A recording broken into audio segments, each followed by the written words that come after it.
Welcome to care for studies. तो आज की क्लास में हम पढ़ेंगे यूनिट नंबर 1 नंबर सिस्टम के कुछ एग्जाम्पल्स और एनसीईआरटी की एक्सरसाइज नंबर 1.2। तो पहले हम पढ़ेंगे कुछ एग्जाम्पल्स जो कि हैं पेज नंबर 7 पर। तो पहले पढ़ते हैं एग्जाम्पल नंबर 3।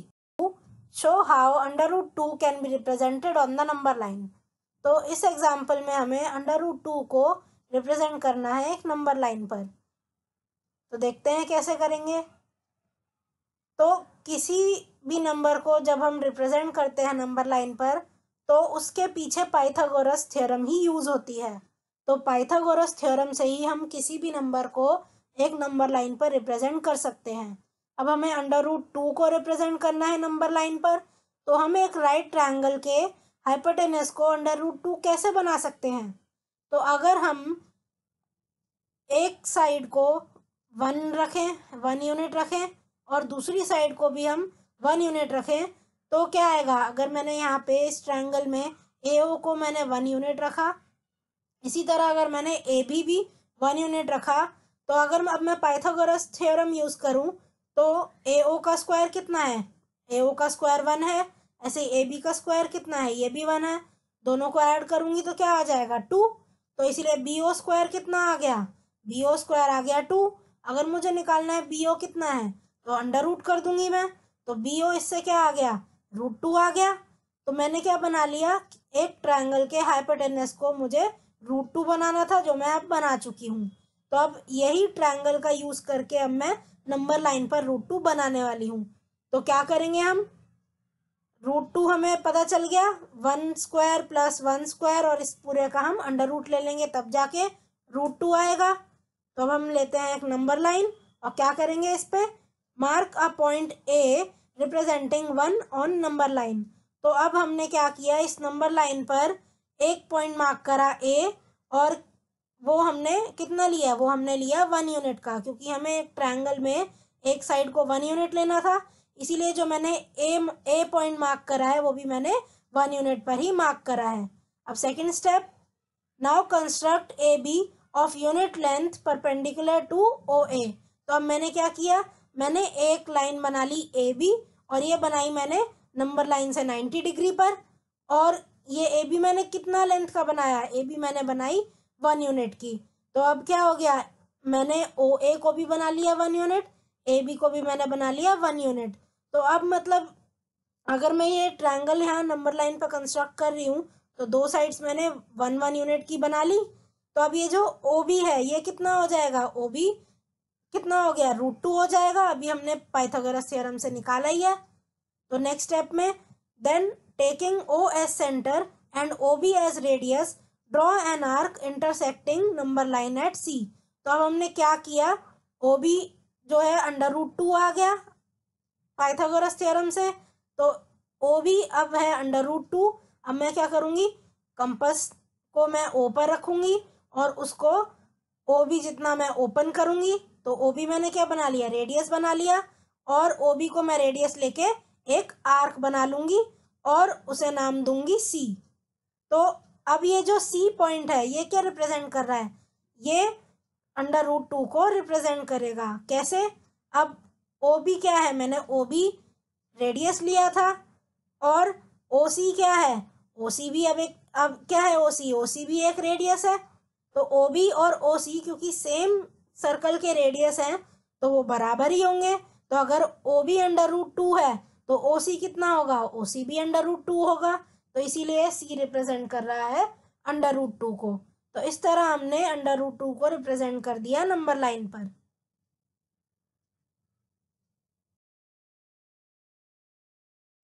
तो नेक्स्ट एग्जाम्पल हम पढ़ेंगे example number 4। Show how √3 can be represented on the number line. तो अब इस एग्जाम्पल में हमें √3 को एक नंबर लाइन पर रिप्रेजेंट करना है। तो अब ये किस तरह किया जा सकता है, हम एक राइट एंगल ट्रायंगल लेंगे और उसमें हम एक साइड को बना लेंगे √2 और दूसरी वाली साइड को हम बना लेंगे 1 यूनिट। तो ऐसा करने से क्या होगा, अब इस ट्रायंगल पर अगर हम पाइथागोरस थ्योरम लगाएं तो बी ओ स्क्वायर कितना बनेगा, √2 का स्क्वायर कितना है 2 के बराबर। ऐसे बी डी स्क्वायर करेंगे तो क्या बनेगा 1। अब मैं अगर बी ओ स्क्वायर और बी डी स्क्वायर को ऐड करूंगी तो आएगा डी ओ स्क्वायर, जो कि कितना आ जाएगा 3। तो डी ओ स्क्वायर अगर 3 है तो डी ओ कितना होगा √3। तो अब ये पूरे प्रोसेस से मैंने क्या किया, मैंने हाइपोटेनस को √3 बना लिया। यही हम करते हैं जब भी हमें नंबर लाइन पे कोई भी नंबर रिप्रेजेंट करना होता है तो क्या करते हैं हम एक राइट एंगल ट्रायंगल लेते हैं और जिस भी नंबर का स्क्वायर रूट हमें रिप्रेजेंट करना होता है नंबर लाइन पर उसे हम हाइपोटेनस के इक्वल बना लेते हैं। प्रीवियस एग्जाम्पल में हमने हाइपोटेनस को √2 के बराबर बनाया था, तो इस एग्जाम्पल में हमने हाइपोटेनस को √3 के इक्वल बना लिया। अब यही जो पूरा ट्रायंगल है ये अब हम एक नंबर लाइन पर बनाएंगे। तो क्या करेंगे, हम सबसे पहले हम मार्क करेंगे एक पॉइंट ए, और कितना मार्क करेंगे हम इसे मार्क करेंगे 1 यूनिट। तो उसके बाद क्या करेंगे हम, now construct A B of unit length perpendicular to O A. तो अब हमने क्या किया, हमने परपेंडिकुलर एक कंस्ट्रक्ट किया ए बी, और वो कितनी लेंथ का कंस्ट्रक्ट किया, वो भी हमने कंस्ट्रक्ट किया 1 यूनिट का। Next join O B and construct B D perpendicular to O B. अब हमने क्या किया, अब हमने ओ और बी को ज्वाइन कर दिया। तो अगर आप ट्रायंगल ओ ए बी देखो तो ओ ए बी क्या है, ओ ए बी एक ऐसा ट्रायंगल है जिसमें हाइपोटेनस √2 है। √2 अभी हमने पहले ही बनाना सीखा था, तो यहाँ भी हमें √3 बनाने के लिए हाइपोटेनस को क्या करना है, एक साइड तो हमें √2 बनानी ही थी। तो वो बनाने के लिए सबसे पहले हमने जो प्रोसीजर हमने √2 का फॉलो किया था वही प्रोसीजर हमने पहले यहाँ भी फॉलो किया। तो अब मैंने ओ बी को √2 के इक्वल बना लिया। अब एक साइड तो जो ओ बी है वो मेरी √2 आ गई। उसके बाद अब मैं क्या करूंगी, अब मैंने ओ बी के परपेंडिकुलर एक लाइन बनाई और उसे नाम दे दिया बी डी, और ये मैंने बनाई 1 यूनिट की। तो अब मेरे पास जो दोनों साइड्स हैं, एक साइड है ट्रायंगल की ओ बी, दूसरी साइड है ट्रायंगल की बी डी, तो वो मैंने √2 और 1 कंस्ट्रक्ट कर ली हैं। अब मैं क्या करूंगी नेक्स्ट, देन जॉइन ओडी। अब मैंने ओडी ज्वाइन कर लिया, तो अब ये जो ओडी है ये क्या होगा, ये होगा √3, जैसा कि अभी हमने पाइथागोरस थ्योरम से समझा था। तो ओडी क्या है, ओडी आ गया √3। Now taking O as centre and OD as radius draw an arc intersecting number line at C. तो अब हमने क्या किया, हमने ओ को सेंटर लिया और ओडी को रेडियस कंसिडर करके हमने एक आर्क बना ली, और वो नंबर लाइन पर इंटरसेक्ट कर रही है, नंबर लाइन पर मिल रही है एक पॉइंट पर, जिसको हमने मार्क कर लिया सी। तो अब ओडी हमने मार्क किया था, ओडी क्या है, ओडी हमने √3 बनाया था, तो ओसी कितना होगा, ओसी भी सेम रेडियस ही है, तो इसीलिए ओसी क्या होगा, ये भी √3 ही होगा। तो ओडी और ओसी क्योंकि एक ही सर्कल के रेडियस हैं इसीलिए ये दोनों इक्वल हैं। तो अगर ओडी √3 है तो ओसी भी √3 ही होगा। तो अब ये जो सी है, ये जो ओसी है ये क्या है, ये √3 है। तो सी क्या रिप्रेजेंट कर रहा है, सी रिप्रेजेंट कर रहा है √3। तो इसी तरह हमने √3 को एक नंबर लाइन पर रिप्रेजेंट कर दिया।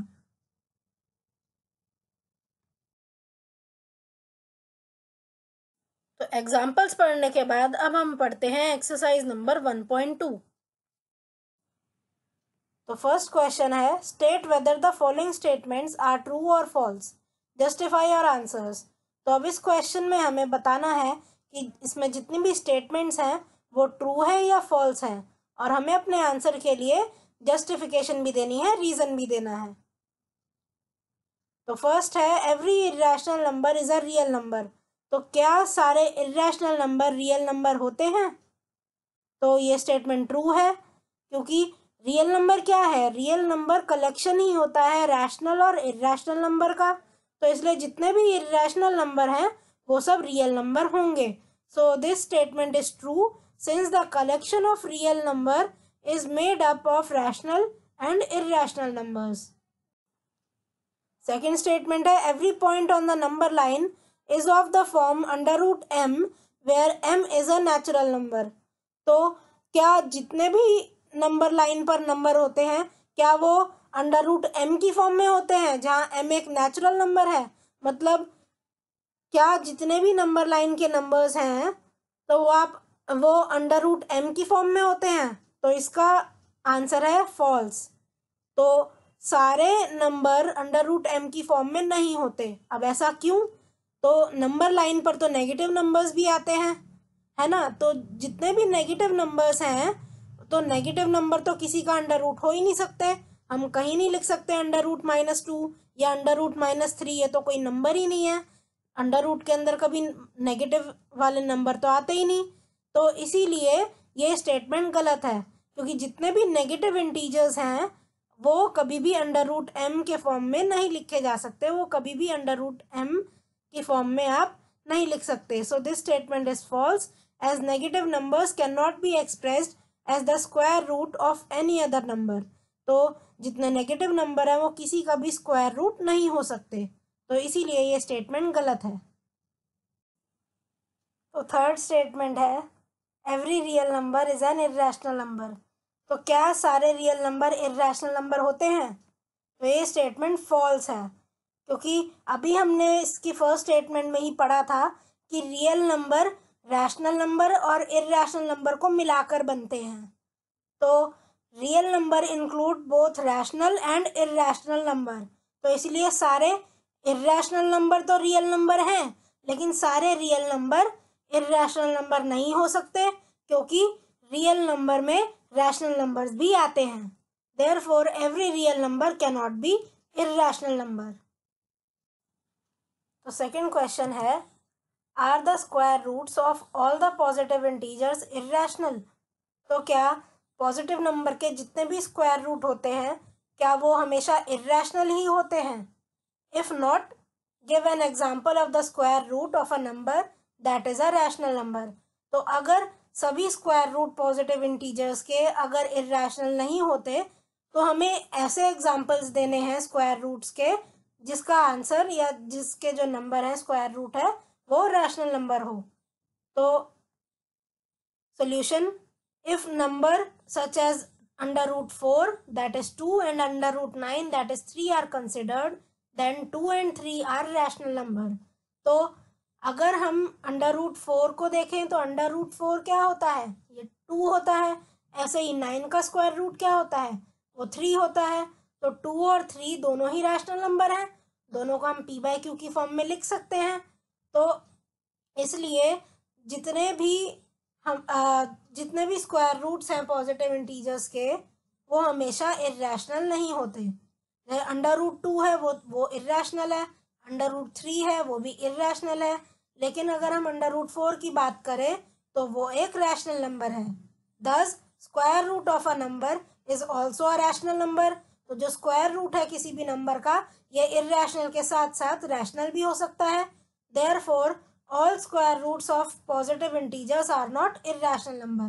तो जितने भी स्क्वायर रूट है पॉजिटिव इंटीजर्स के, वो हमेशा इर्रेशनल नहीं होते। एग्जाम्पल है under root 4 and under root 9। Third question है, show how under root 5 can be represented on the number line. तो अब इस क्वेश्चन में हमें अंडर रूट 5 को नंबर लाइन पर रिप्रेजेंट करना है। तो देखते हैं कि कैसे किया जाएगा ये।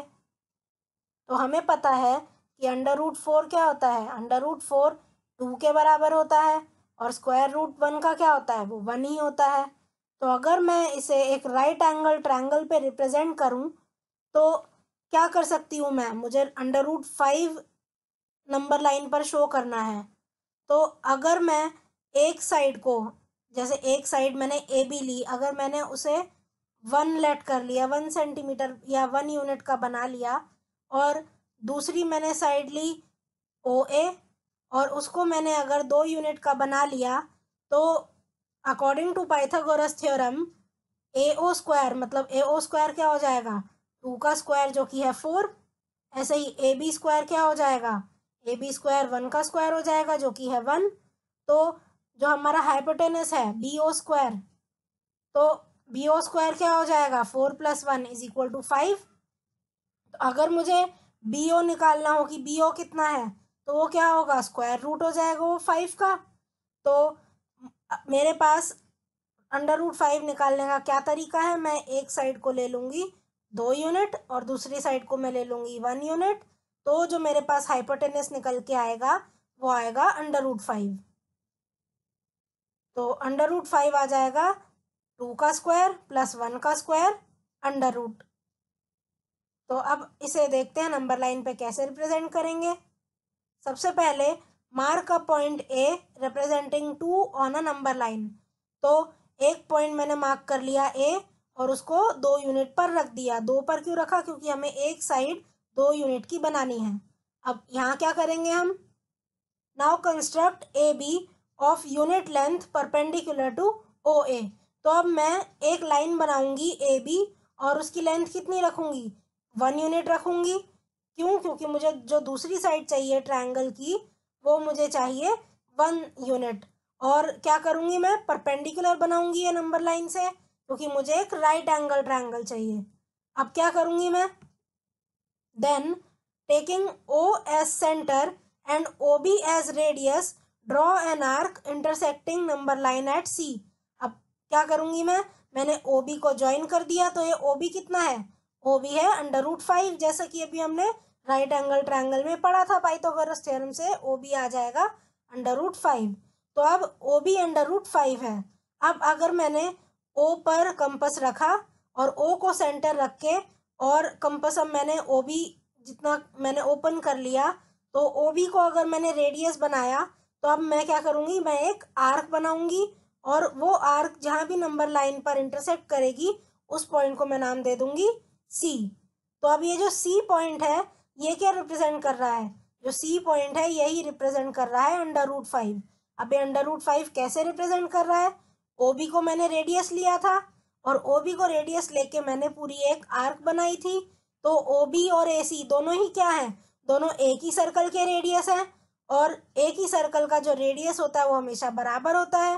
तो अगर ओ बी रेडियस है √5 का तो जो ओ सी है उसकी लेंथ भी √5 होगी। तो इस तरह हमने रिप्रेजेंट कर दिया √5 को एक नंबर लाइन पर।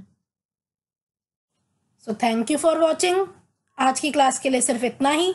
अगर आपको हमारी वीडियो पसंद आई हो तो इसे लाइक करें, इसे शेयर करें और हमारे चैनल को सब्सक्राइब करें and hit the bell icon, जिससे हम जब भी एक नई वीडियो डालें तो आप तक नोटिफिकेशन सबसे पहले पहुंचे। Thank you. आप अपने डाउट्स, सजेशंस और आपको जिस भी टॉपिक पर वीडियो चाहिए हमें कमेंट करके बताएं।